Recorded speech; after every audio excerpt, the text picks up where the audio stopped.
அணி திரள்வோம் இறை மக்களே, அன்பில் வாழ்வோம் ஓர் குலமாய். அனைத்தும் படைத்து அழைத்து காக்கும் அன்பு தெய்வம் அழைக்கின்றார். இன்றைய திருப்பலியானது சிந்தியாவுடைய உடல் நல கருத்துக்களுக்காகவும் மருத்துவமனையில் இருக்கின்ற அவருக்கு பூரண குணம் பெற்று மீண்டுமாய் பழைய இயல்பு வாழ்க்கைக்கு வரும்படியாக மேரி ஆக்னஸ் குடும்பத்தார் இந்த திருப்பலியை ஒப்புக்கொடுத்து ஜெபிக்கிறார்கள். ஒளிமயமான மேகத்தில் தூய ஆவியார் தோன்றினார். இனன்பார்ந்த மைந்தர் இவரே, இவர் பொருட்டு நான் பூரிப்படைகிறேன், இவருக்கு செவி சாய்கள் என்ற தந்தையின் குரல் கேட்டது. தந்தை மகன் தூய ஆவியாரின் பெயராலே நம் ஆண்டவராகிய இயேசு கிறிஸ்துவின் அருளும் கடவுளின் அன்பும் தூய ஆவியாரின் நட்புறவும் உங்கள் அனைவரோடும் இருப்பதாக.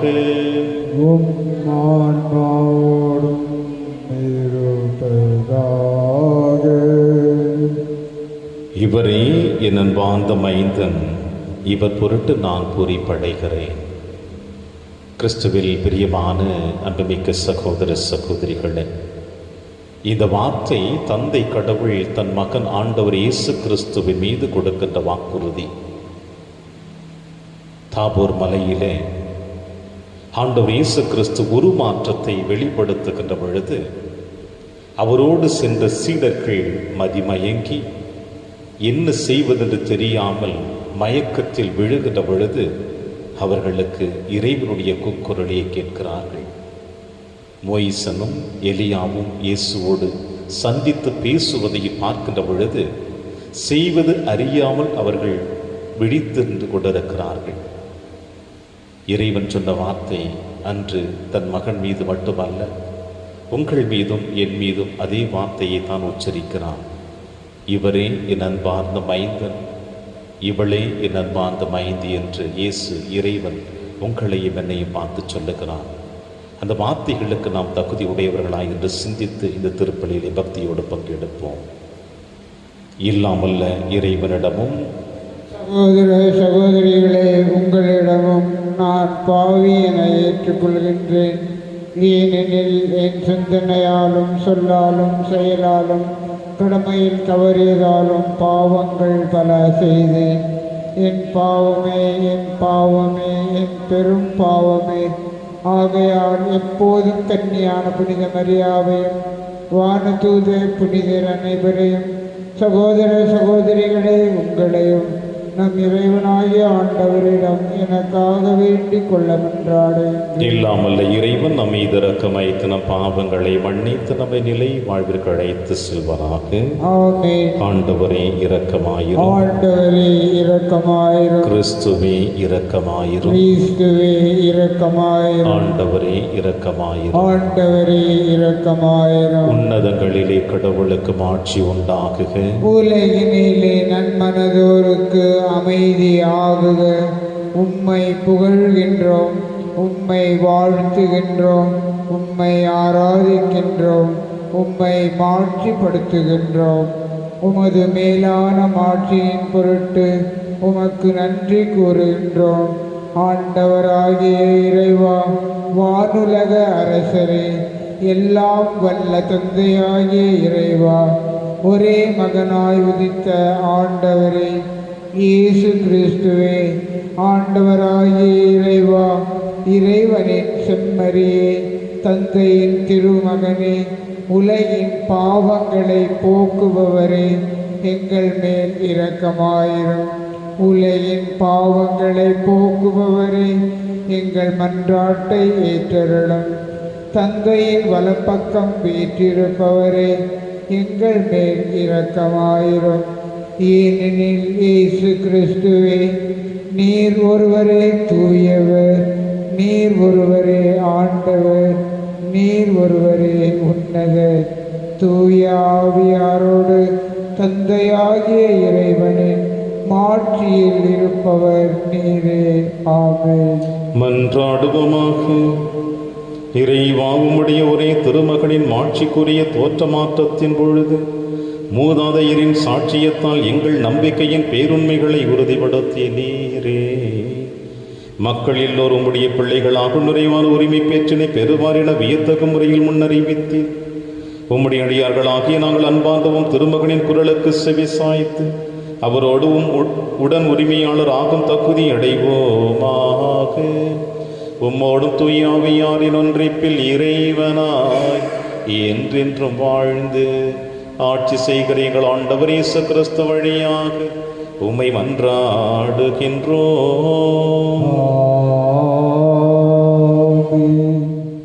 அவருடைய ஆடை வெண்பனி போல இருந்தது.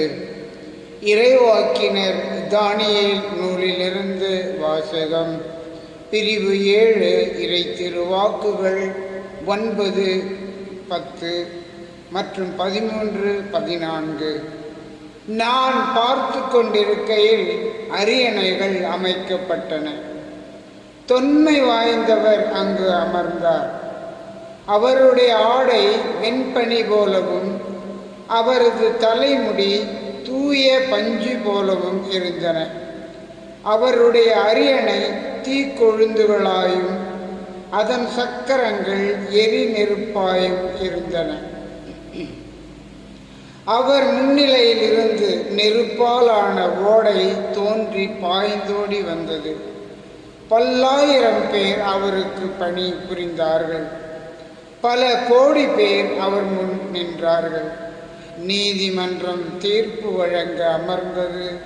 நூல்கள் திறந்து வைக்கப்பட்டன. இரவில் நான் கண்ட காட்சியாவது, வானத்தின் மேகங்களின் மீது மானிட மகனை போன்ற ஒருவர் தோன்றினார். இதோ தொன்மை வாய்ந்தவர் அருகில் அவர் வந்தார். அவர் திருமுன் கொண்டு வரப்பட்டார்.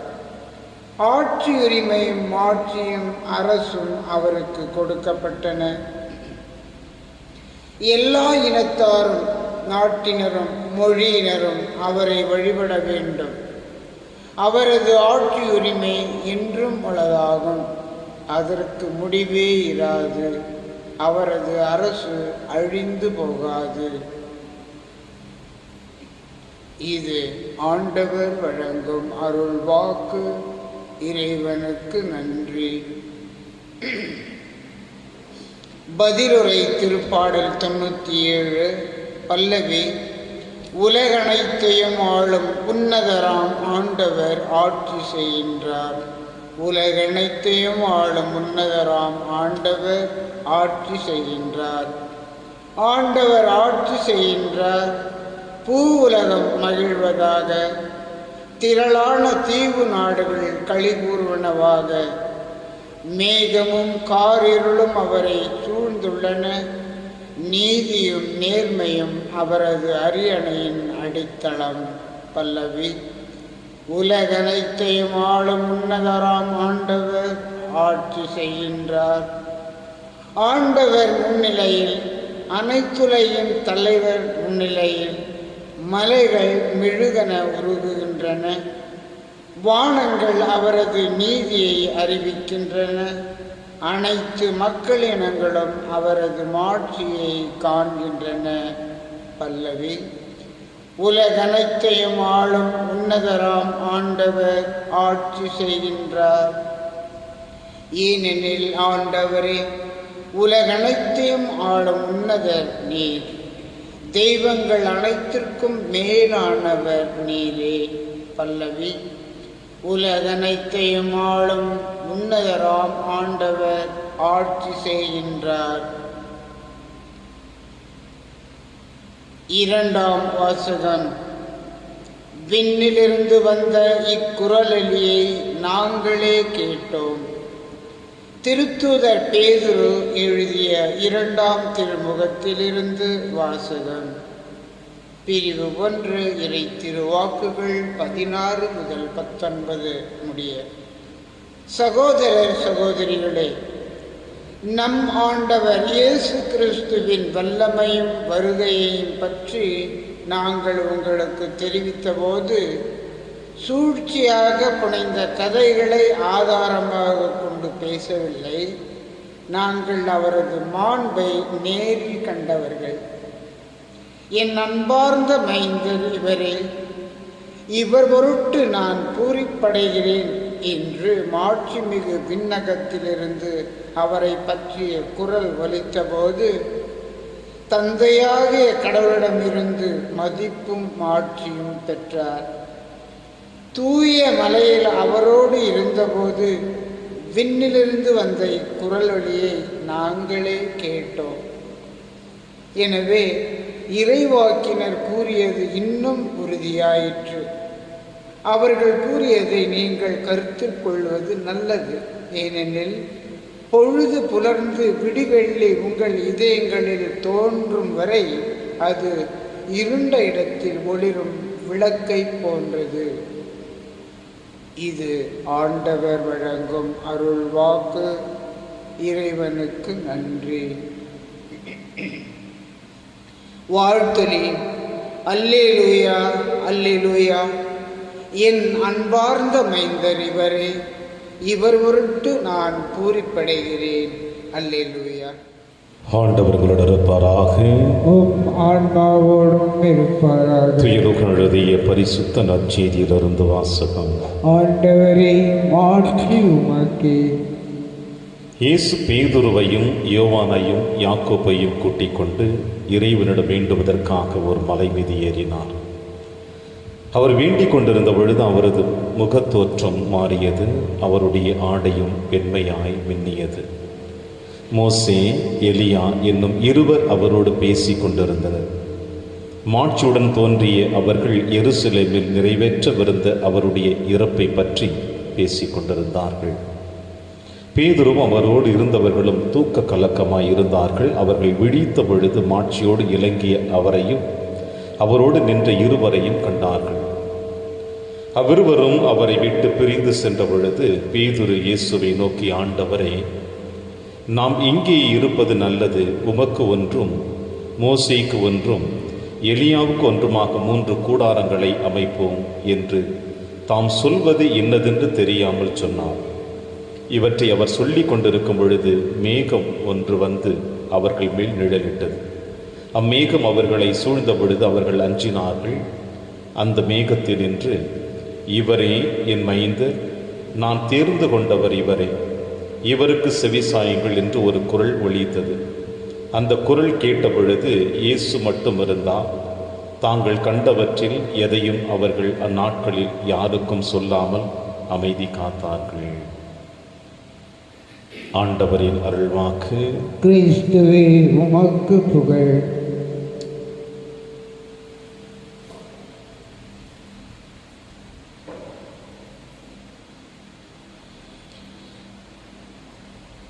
மோசே, எலியா என்னும் இருவர் இயேசுவின் இறப்பை பற்றி பேசிக் கொண்டிருந்தார்கள். கிறிஸ்து இயேசுவில் எனக்கு பிரியமான அன்புமிக்க சகோதர சகோதரிகளே, ஆகஸ்ட் மாதம் 6ஆம் தேதி என்றாலே நம் அனைவருடைய உள்ளத்தின் ஆழத்தில் எழுகின்ற சிந்தனை ஆண்டவர் இயேசு கிறிஸ்துவுடைய தோற்ற மாற்ற விழா. இந்த தோற்ற மாற்ற விழாவினுடைய பின்னணி, வரலாற்று பின்னணி என்ன என்பதை நாம் தெரிந்தோம் என்றால், இயேசுவினுடைய இந்த தோற்ற மாற்றம் ஆன்மீக ரீதியாக நாம் விண்ணகத்தில் எப்படிப்பட்ட வாழ்வு இருக்கிறது என்பதை இயேசு வெளிப்படுத்துகிறார். அந்த வாழ்வை நாம் பெற வேண்டும் என்றால் அதனுடைய உழைப்பு எதுவென்றால் இயேசுவினுடைய பாடுகள், மரணம். யாரெல்லாம் இறை வார்த்தையை கேட்டு அதன்படி தங்கள் வாழ்க்கையை நடத்துகிறார்களோ அவர்கள் இந்த மண்ணகத்தில் ஏற்றுக்கொள்ளப்பட மாட்டார்கள். அவர்கள் துன்பத்திற்கு ஆளாக்கப்படுவார்கள். ஆனால் விண்ணகத்திலே இயேசு இந்த தாபோர் மலை மீது எந்த அளவிற்கு தோற்ற மாற்றத்தை வெளிப்படுத்தினாரோ அப்படிப்பட்ட வாழ்வு நமக்கு விண்ணகத்தில் இருக்கிறது என்பது ஆன்மீக ரீதியாக இறைவன் நமக்கு கொடுக்கின்ற செய்தி. இந்த தோற்ற மாற்ற விழா அன்னையாம் திருச்சபையிலே எப்படி கொண்டாடப்பட்டது, எப்பொழுது ஆரம்பிக்கப்பட்டது என்று நாம் வரலாற்று பின்னணிகளை பார்த்தோம் என்றால், கிபி 1456 ஆண்டு கிறித்தவர்களுக்கும் துருக்கியர்களுக்கும் இடையே பெல்கிரேட் என்னும் இடத்தில் கடுமையான போர் மூண்டது. போர் அதிகமாக போராடி கொண்டிருக்கின்ற தருணத்தில் ஹூன்யாடி ஜோனஸ் என்ற கிறிஸ்தவர் சார்பாக நின்று இந்த போரிலே அவர் வெற்றி கொள்ள ஆரம்பித்தார். ஹூன்யாடி ஜோன்ஸ் கிறிஸ்தவர்கள் சார்பாக அவர் நின்று துருக்கியர்களுக்கு எதிராக போராடி வெற்றியையும் கண்டார்.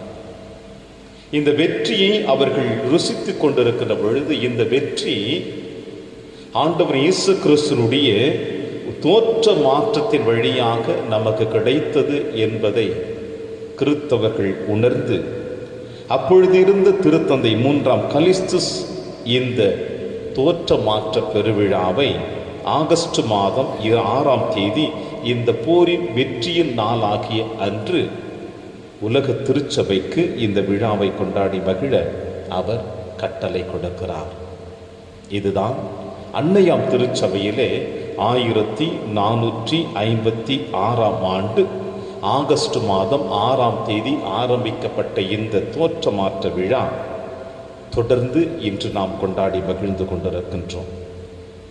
பிரியமான தேவ பிள்ளைகளே, இப்படி இந்த வரலாற்று பின்னணி ஒரு புறம் இருக்கின்ற பொழுது, இன்றைய விழா உங்களுக்கும் எனக்கும் சொல்கின்ற செய்தி என்னவென்று பார்க்கின்ற பொழுது, ஏன் ஆண்டவர் இயேசு கிறிஸ்து தாபோர் மலையில் தோற்ற மாற்றத்தை காட்ட வேண்டும்? இப்படி அவர் தோற்ற மாற்றம் நிகழுகின்ற பொழுது மோயிசனும் எலியாவும் ஏன் அவரோடு பேசிக் கொண்டிருக்கிறார்கள் என்ற கேள்விகள் அன்னையாம் திருச்சபையிலே எத்தனையோ நபர்கள் எழுப்பியதையும் நம்மால் காண முடிகிறது.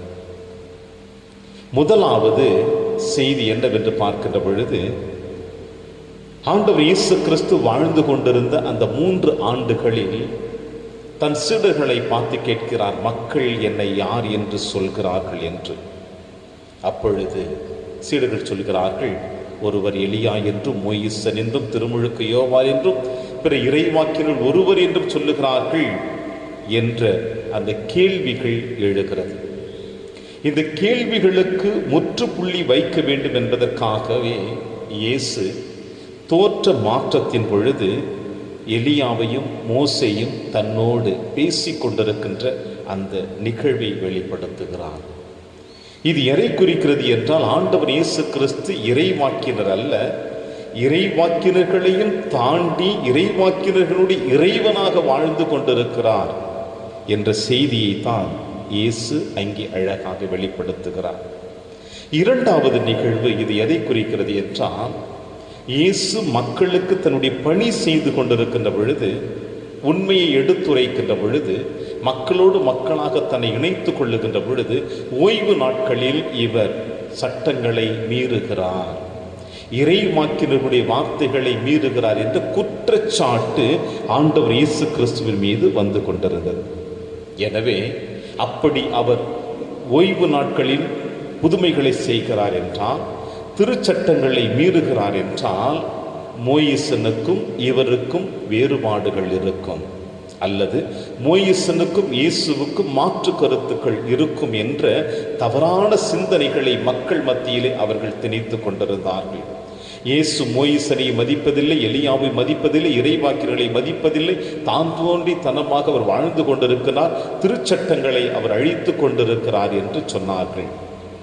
அப்படி அவர் திருச்சட்டங்களை அழிப்பவராக இருந்தால், இறைவாக்கினர்களை மதியாதவராக இருந்தால், இயேசு அன்று தாபோர் மலையிலே திருச்சட்டத்தை யூதர்களுக்கு கொடுத்த மோயிசனையும் வரவழைத்து, பெரிய இறைவாக்கினர் என்று சொல்லக்கூடிய எலியாவையும் வரவழைத்து அவர்களோடு உரையாடுகின்ற அந்த நிகழ்வு,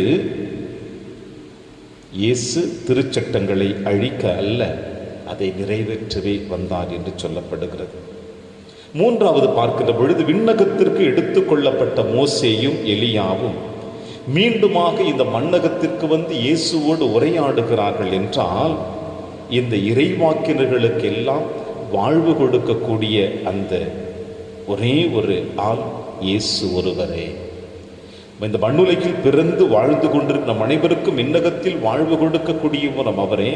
மண்ணகத்தில் அவர்களை அழைத்து வந்து அவரோடு உரையாடுவதற்கும் அந்த வாய்ப்பினை ஏற்படுத்தியவரும் இயேசு கிறிஸ்து ஒருவரே என்ற அழகான அந்த செய்தியையும் எங்கே இயேசு வெளிப்படுத்துகிறார். நான்காவது பார்க்கிற பொழுது மோசேவும் எலியாவும் தோன்றியது எருசலேமில் நிகழ இருக்கும் இயேசுவின் பாடுகளை குறித்து பேசுவதற்காக என்று சொல்லப்படுகிற பொழுது, இந்த நிகழ்வின் வழியாக குழப்பத்திலும் அவநம்பிக்கையிலும் இருந்த சீடர்கள் தெளிவாக உணர்ந்து கொள்ளக்கூடிய அந்த நிகழ்வினையும் இயேசு தாபூர் மலையிலே இந்த தோற்ற மாற்ற விழாவை காட்டுகிறார். இந்த 4 காரணங்கள் அழகாக உங்களுக்கும் எனக்கும் சொல்லப்படுகிறது. இயேசுவின் தோற்ற மாற்றம் இந்த மண்ணுலகில் யாக்கோப்பு, யோவான், பேதுரு இந்த 3 சீடர்கள் முன்னிலையில் வெளிப்படுத்துகிறார் என்றால், நம் அனைவருமே விண்ணகத்திற்கு உரியவர்கள். அப்படிப்பட்ட வாழ்வு நமக்கு இருக்கிறது என்பதுதான் முதல் செய்தி. அந்த வாழ்வை நாம் பெற வேண்டும் என்றால் அதற்கு அடிப்படை காரணம் என்னவென்று பார்க்கிற பொழுது, நாம் அனைவருமே இறைவனுக்கு செவிமடுக்க வேண்டும். இறை வார்த்தையை நம் வாழ்வாக மாற்றிக்கொள்ள வேண்டும். அன்பு பிரியமான சகோதர சகோதரிகளே, இந்த மண்ணுலகில் வாழ்ந்து கொண்டிருக்கின்ற நீங்களும் நானும் எப்படிப்பட்ட வாழ்வு வாழ்ந்து கொண்டிருக்கின்றோம்? இறை வார்த்தையை கேட்கிறோமா? இறை வார்த்தைக்கு ஏற்றார்கள் நம்முடைய வாழ்க்கை கடந்து கொண்டிருக்கிறதா? அல்லது நானே அனைத்தும் எனதே என்னுடையது என்ற வாழ்க்கையோடு வாழ்ந்து கொண்டிருக்கின்றோமா? மாற்றங்கள் வேண்டும்.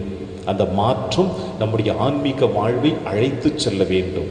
அந்த ஆன்மீக வாழ்வில் அழைத்து செல்லுகிற பொழுது விண்ணகத்திற்கு நாம் உரியவர்களாக இருப்போம் என்ற நம்பிக்கையோடு தொடர்ந்து திருப்பலியிலே மன்றாடுவோம். இறைவன் உங்களையும் என்னையும் நிறைவாக ஆசீர்வதிப்பார். ஆமீன்.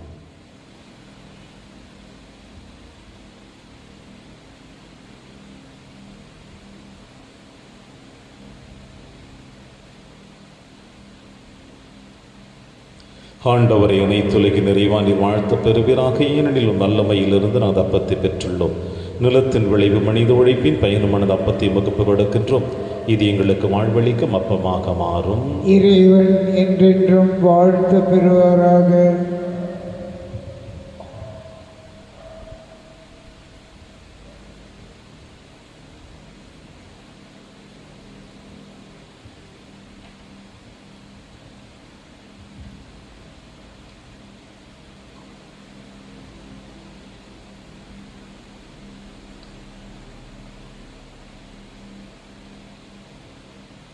ஆண்டவரை அனைத்துலகின் நிறைவானீர் வாழ்த்த பெறுவீராக. ஏனெனில் உமது வல்லமையிலிருந்து நாங்கள் ரசத்தை பெற்றுள்ளும். திராட்சை செடிய மனித உழைப்பின் பயணமான இந்த ரசத்தை வகுப்பு கொடுக்கிறோம். இது எங்கள் ஆன்மீக பானமாக மாறும். இறைவன் என்றென்றும் வாழ்த்த பெறுவாராக.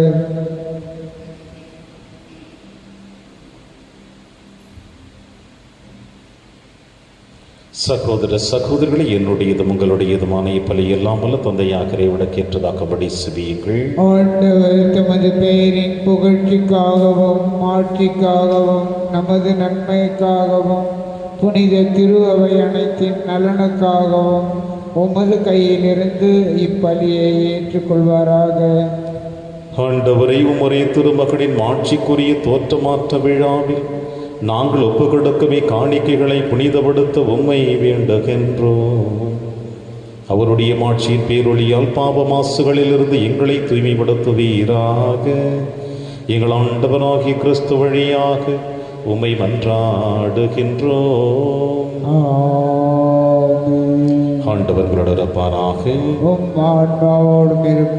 இதை எங்களை மேலே எழுப்புங்கள். ஆண்டவரிடம் எழுப்பியுள்ளோம். நம் இறைவனாகிய ஆண்டவருக்கு நன்றி கூறுவோம். அது தகுதியும் நீதியுமானது. ஆண்டவரை தூயவரான தந்தையை என்றும் உள்ள எல்லாம் வல்ல இறைவா, எங்கள் ஆண்டவராகிய கிறிஸ்து வழியாக என்னாலும் இவ்விடத்திலும் நாங்கள் உமக்கு நன்றி செலுத்துவது மெய்யாகவே தகுதியும் நீதியுமாகும், எங்கள் கடமையும் மீட்புக்குரிய செயலுமாகும்.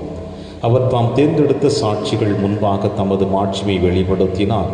அனைவருக்கும் பொதுவான மனித வடிவை தாங்கிய தமது உடலை பேரொளியால் துலங்க செய்தார். இவ்வாறு தம் சீடரின் உள்ளத்திலிருந்து சிலுவை பற்றி இடரலை அகற்றினார்.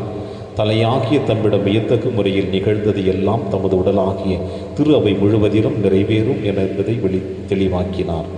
ஆகவே ஆற்றல் மிகுந்த விண்ணவரோடு சேர்ந்த நாங்களும் இம்மண்ணுலகில் இடையராது உமது மாட்சிமை கொண்டாடி முடிவின்றி ஆர்ப்பரித்து சொல்லுவதாவது: தூயவர் தூயவர் தூயவர், வான்படைகளின் கடவுளாம் ஆண்டவர், விண்ணகமும் மண்ணகமும் உமது மாட்சியால் நிறைந்துள்ளன.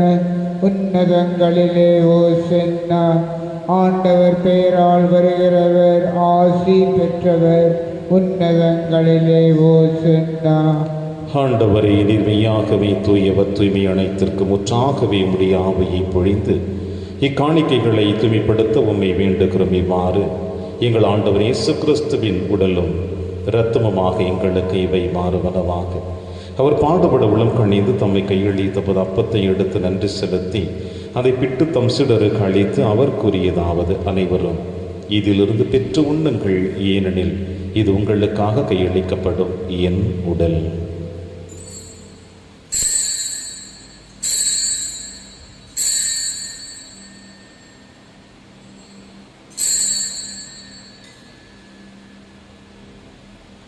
அவனமை இரவிருதி அருந்திய பின் கிண்ணத்தையும் எடுத்து மீண்டும் நன்றி கூறி தம் சீடர்களுக்கு அளித்து அவர் கூறியதாவது: அனைவரும் இதிலிருந்து பெற்று பருகுங்கள், ஏனெனில் இது புதிய நிலையான உடன்படிக்கைக்குரிய என் இரத்தத்தின் கிண்ணம். இது பாவ மன்னிப்புக்கென்று உங்களுக்காகவும் பலருக்காகவும் சிந்தப்படும். இதை என் நினைவாக செய்யுங்கள்.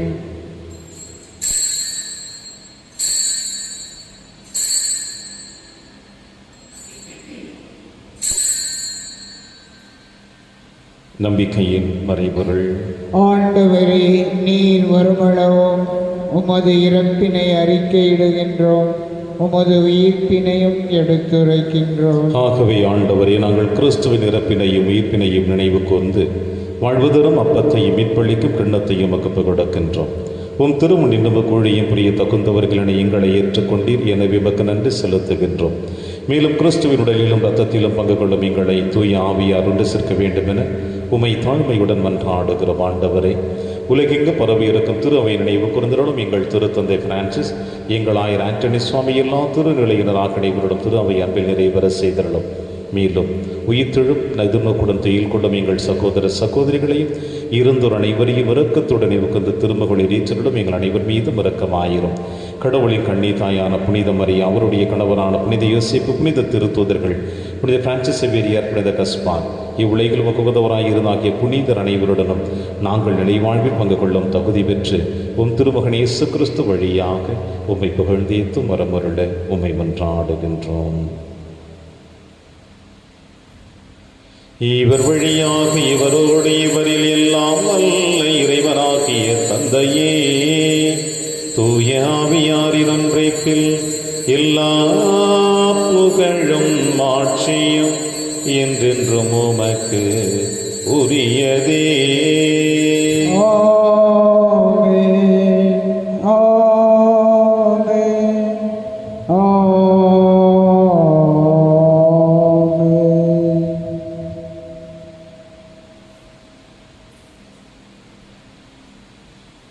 மீட்பரின் கட்டளையால் கற்பிக்கப்பட்டு இறைப்படிப்பினையால் பயிற்சி பெற்ற நாம் அனைவரும் துணிந்து சொல்வோம். விண்ணுலகில் இருக்கிற எங்கள் தந்தையே, உமது பெயர் தூயது என போற்ற பெறுக. உமது ஆட்சி வருக.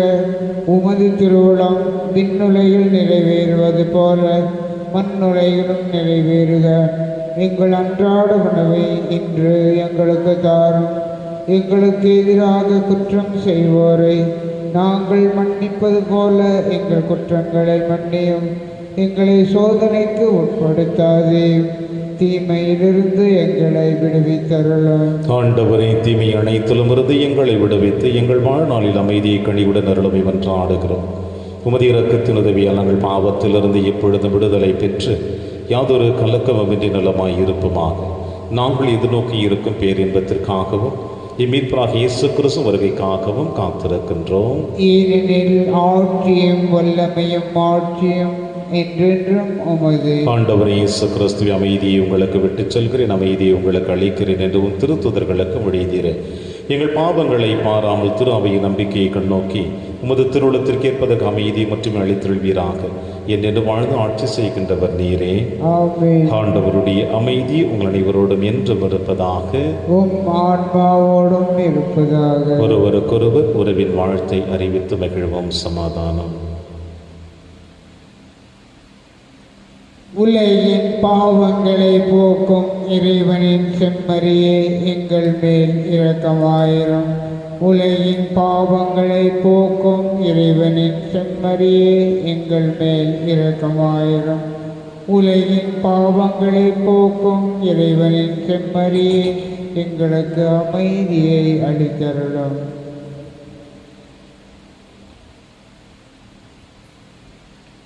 இதோ இறைவனின் செம்மறி, இவரே நம் அனைவரின் பாவங்களையும் போக்குகின்றவர். செம்மறியின் விருந்திற்கு அழைக்க பெற்ற நாம் அனைவரும் பேறு பெற்றோர். ஆண்டவரே, நீர் என் இல்லத்தில் எழுந்துள்ள நான் தகுதியற்றவன். ஆனால் ஒரு வார்த்தை மட்டும் சொல்லியருளும், எனது ஆன்மா நலம் அடையும். கிறிஸ்துவின் திருவுடலும் திருத்தும் காத்து நமக்கு நிலையான வாழ்வளிப்பதாக. ஆமென்.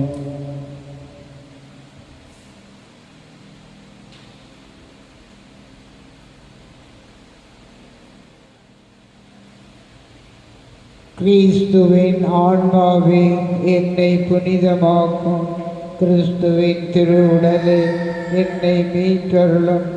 கிறிஸ்துவின் திரு இரத்தமே எனக்கு எழுச்சியூட்டும். கிறிஸ்துவின் விழாவின் தண்ணீரே என்னை கழுவிடுமே. கிறிஸ்துவின் பாடுகளே என்னை தேற்றிடுமே. ஓ நல்ல இயேசுவே, எனக்கு செவிசாயும். உன் திருக்காயங்களுள் என்னை மறைத்தருளும். உம்மிடமிருந்து என்னை பிரிய விடாதே. தீய பகைவிடமிருந்து என்னை காத்தருளும். எனது இரத்தின் வேளையில் என்னை அழைத்தருளும். உம்மிடம் வர எனக்கு கட்டளையிட்டருளும்.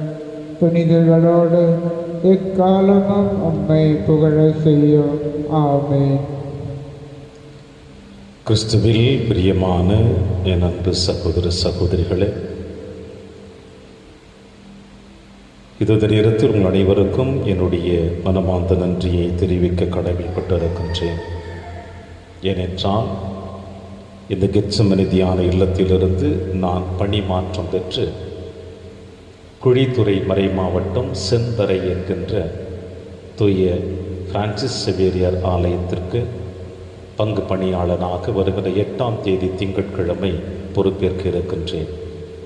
இத்தனை நாட்களாக இந்த ஆண்டு முழுவதுமாக இந்த அலைவரிசையின் வழியாக எனக்கு உறுதுணையாக இருந்து ஒத்துழைப்பு கொடுத்து என்னுடைய திருப்பலியிலும் நற்கருணை ஆசீர்வாதத்திலும் கலந்து கொண்டு என்னை ஊக்குவித்த உங்கள் அனைவருக்கும் என்னுடைய மனமார்ந்த நன்றியை தெரிவித்துக் கொள்ளுகின்றேன்.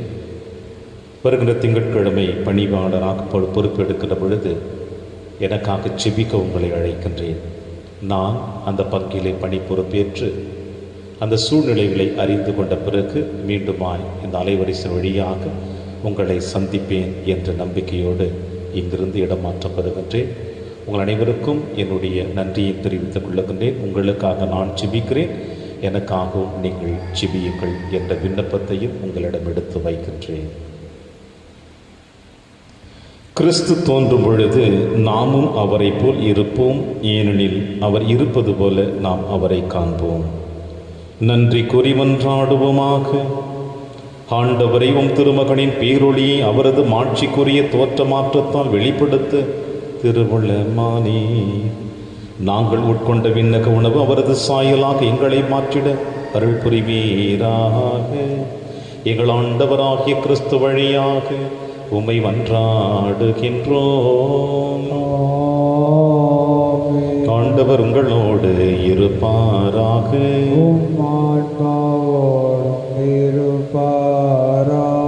இல்லாமல் இறைவன் தந்தை மகன் தூயாவியார் உங்கள் அனைவரையும் நிறைவாக ஆசீர்வதிப்பாராக. சென்று வாழுங்கள், திருப்பலி நிறைவேறிற்று. இறைவனுக்கு திருத்தந்தை